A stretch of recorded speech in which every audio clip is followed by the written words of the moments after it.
Scam का मतलब ये होता है कि मैं आपको सही चीज़ बताऊं, उस चीज़ के लिए अवेयर करूं कि आपको कोई परेशानी ना हो, कोई ऐसी चीज़ ना हो जिसकी अनहोनी हो जाए या कोई आपको धोखाधड़ी कर ले। हो सकता है कि आप बहुत मेहनत से रुपए कमाते हैं और दूसरा आपके रुपए पे घात जमा के बैठा हुआ है कि किस तरीके से आप कोई गलती करें और वो आपको लूट के चले जाए। तो इसलिए मैं आपको हमेशा ये अवेयर करता हूँ और इसको समझिए कि कभी भी इनके चंगुल में मत फंसिए और इनसे हमेशा बच के रहिए। नमस्कार दोस्तों, मैं विजय श्रीवास्तव अपने YouTube चैनल में आप सभी का हार्दिक स्वागत करता हूँ। जिन लोगों ने इसको देखा है या इस चैनल को रेगुलर देख रहे हैं तो इसको सब्सक्राइब करिए और बेल आइकन को प्रेस करिए, जिससे शुरू से लेके अंत तक मेरे साथ बने रहिए और इस चैनल को पूरा देखिए।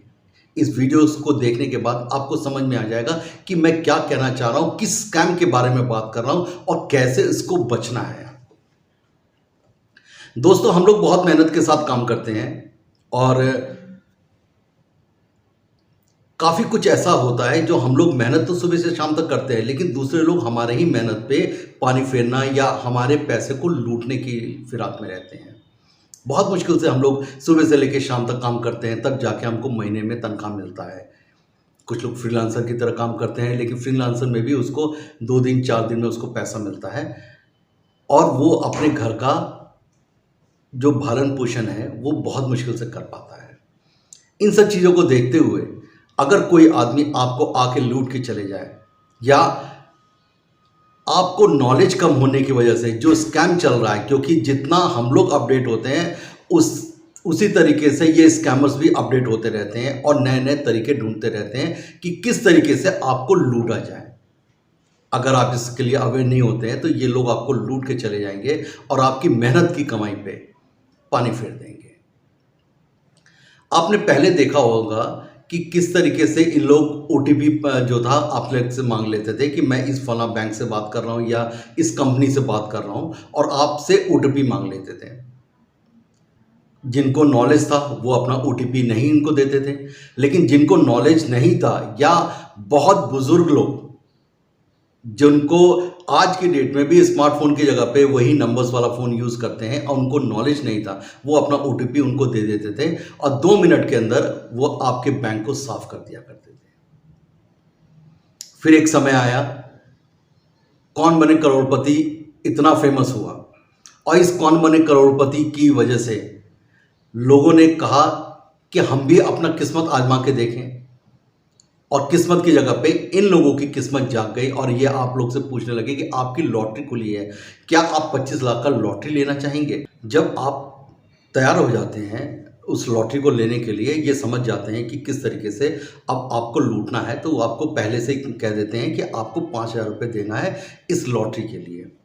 जब आप 5,000 देते हैं तो फिर आपसे 10,000 की डिमांड करता है, 10 दे देते हैं तो फिर आपको 25 की डिमांड करता है, सिर्फ ये आपको ठगी करने के, जबकि आपको पता नहीं होता ये आपको लूट रहे हैं और इस तरीके से अपने जाल में फंसा लेते हैं। और उसके बाद आपको ये कौन बड़े करोड़पति के नाम से लूटते रह जाते हैं। इसी तरीके से आपने देखा है कि प्राइवेट प्लेस पे चार्जिंग का काम, मतलब चार्जिंग के लिए गवर्नमेंट ने एक सुविधा दे रखी है कि आपका मोबाइल डिस्चार्ज हो जाता है तो आप उसको चार्ज कर सकते हैं। आप चार्ज कर देते हैं, लेकिन यही लोग आपके उसके जो डाटाज हैं, उसके नंबर्स हैं, कॉन्टैक्ट्स नंबर्स हैं या फोटोज़ हैं, वो सब के सब जो है उनके पास पहुंच जाते हैं। तो इस चीज़ का भी ध्यान रखिए आप लोग कि प्राइवेट प्लेस पे अपना मोबाइल चार्ज करना ये आपकी मजबूरी है, आप कर सकते हैं, लेकिन इन सब चीज़ों को ध्यान में रखिए कि जिससे आप बच के रहिए। और आज का लेटेस्ट आपको मैं बताता हूं कि जिस तरीके से आप स्विगी हो गया, जोमेटो हो गया, आप खाना डिलीवर करते हैं। लोगों की आदत पड़ गई है लॉकडाउन के बाद कि वो अपने घर पे खाना मंगा के खाते हैं। इसी तरीके से अमेज़न हो गया, स्विगी हो गया, जोमेटो हो गया या और बड़ी कंपनीज़ हैं, ये क्या करती हैं, अपने पार्सल्स आपके पास भेजती हैं। अब सरकार ने अपना मुहिम चला दिया कि आपको ओटीपी, काफ़ी लोगों को अवेयर हो गया, मैं समझता हूँ कि 99% 95% लोग अवेयर हो गया। अब कोई ओटीपी नहीं देता, कोई आपको कौन बने करोड़पति के नाम से फंसने की कोशिश भी नहीं करता। लेकिन ये मान के चलिए कि ये लोग अब इन्होंने नया तरीका अपना लिया डिलीवरी के नाम पे। अब डिलीवरी कैसा है कि सपोज कर लीजिए आपने कोई भी ऑर्डर इनको नहीं दिया, चाहे किसी भी कंपनी को नहीं दिया, बड़ी बड़ी कंपनीज के नाम पे ये फ्रॉड कर रहे हैं। अब आपको वहां पे एक पार्सल आपके घर पे आता है, आपको पूछा जाता है कि ये पार्सल आपका है, आप कहते हैं कि साहब मैंने तो पार्सल कोई बुक ही नहीं कराया था, कोई सामान बुक नहीं कराया, तो ये पार्सल मेरे पास कैसे आया।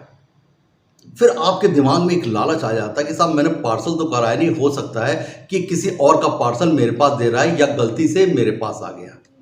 आपको देना तो कुछ नहीं है, अब आपने उसको लालच में अपने पास ले लिया। एक लालच जो होता है ना, हम लोगों को हर स्कैम करा देता है, और जिस चीज़ से हम बचना चाहते हैं वो हमको उसी धोखाधड़ी में हमको ढकेल देता है। अब आपने उससे ले लिया पार्सल लेने के बाद वो कहेगा कि कंपनी से ओटीपी आ रहा है, और मेरे को आप बताइए कि ओटीपी क्या दिया हुआ है। आपने कंपनी से ओटीपी आया, आपने उसके साथ शेयर करा, जैसे वो नीचे पहुंचा है और तब तक आपका पूरा बैंक साफ हो गया। ये आज का लेटेस्ट है, आप इन सब चीज़ों से बचिए। अगर आपने पार्सल नहीं दिया है या कोई आपने ऑर्डर बुक नहीं कराया और उसका पार्सल आ जाता है, तो इस तरीके से ओटीपी शेयर मत करिए लोगों के साथ। जरा सी लालच के चक्कर में आपके लाखों रुपए ये लोग उड़ा के चले जाते हैं, और ये इनका नया स्कैम है। मैं आपको आज भी इस चीज़ से बताता हूं, या लोग मेरे को मैसेज लिखते हैं कि मेरे साथ ये स्कैम हो गया, ये धोखाधड़ी हो गया। अगर आप मेरे वीडियोस को शुरू से लेके अंत तक नहीं देखेंगे और नहीं समझेंगे कि ये स्कैम क्यों हुआ या इसके पीछे रीज़न क्या है, तो शायद इसी तरीके से आप शिकार होते चले जाएंगे, और जब आपके साथ धोखाधड़ी होगा तब आप मेरे को मैसेज करेंगे, तब तक शायद बहुत देर हो चुकी होगी। ये कहना कि साइबर पे आप उसको साइबर क्राइम पे उसको कंप्लेन करिए, पुलिस थाने में कंप्लेन करिए, या आपको ही पता है कि इन लोग किस तरीके से आपको अटेंड करते हैं, लेकिन होशियारी तो आप कर सकते हैं ना। जानकार होने के बाद अगर आपको धोखा हो जाए तो समझ में आता है, लेकिन जानकार नहीं होने के बाद अगर आपके साथ धोखा होता है तो ये गलत चीज़ है। इसलिए दोस्तों, जानकार बनिए। कोई भी चीज़ है, कोई भी, जैसे आपको लेटेस्ट टेक्नोलॉजी का आदत है, शौक है, उसी तरीके से लेटेस्ट इन लोगों के स्कैम को भी समझिए। ये भी समय के हिसाब से अपने आप को चेंज करते हैं और रोजाना नए नए तरीके ढूंढते हैं। आज के डेट में 140 करोड़ की आबादी में बहुत लोग बेरोजगार हैं, और पढ़े लिखे लोग भी आज के डेट में डिलीवरी का काम करने के लिए मजबूर हैं। उनको ये तो रहता है कि रोजाना का खर्चा तो निकल जाएगा, और इसी के नाम पे इन लोग आपके साथ स्कैम करते हैं। वही कपड़ा, वही गेटअप और वही सब चीज़ लेके आपके घर पहुंच जाते हैं। सोसाइटी वाले तो तब भी बच जाते हैं कि उनके पास सिक्योरिटी होता है, या वहाँ पे आपके घर में आते हैं और उनको निकलने में भी समय लग जाता है। जब तक, अगर मान लीजिए अगर उनको समझ में आ गया तो उन लोगों ने उसको सोसाइटी से बाहर जाने नहीं दिया। लेकिन जो इंडिविजुअल हाउस बिल्डर्स हैं या हाउस वाले हैं, इंडिविजुअल हाउस हैं जिनके पास, उनके पास कोई ऐसी सिक्योरिटी नहीं है, और इनका टारगेट आज के डेट में यही लोग, और सबसे बड़ा टारगेट है जो बुजुर्ग लोग हैं, ये इनके टारगेट में है। इसलिए आप इन सब चीज़ों से बचिए और लालच में आने की जगह पे अपना होशियार बनिए और ऐसे लोगों के से दूर रहिए। अगर आपने कोई भी पार्सल नहीं मंगाया है या कोई भी डिलीवरी नहीं करा है जिसका मैसेज आपके पास कंपनी से नहीं आया है, तो ऐसे लोगों, ऐसे पार्सल को लेने की कोशिश मत करिए और बच के रहिए। नमस्कार, जय हिंद। अपने आप को संभाल के और होशियार रहिए।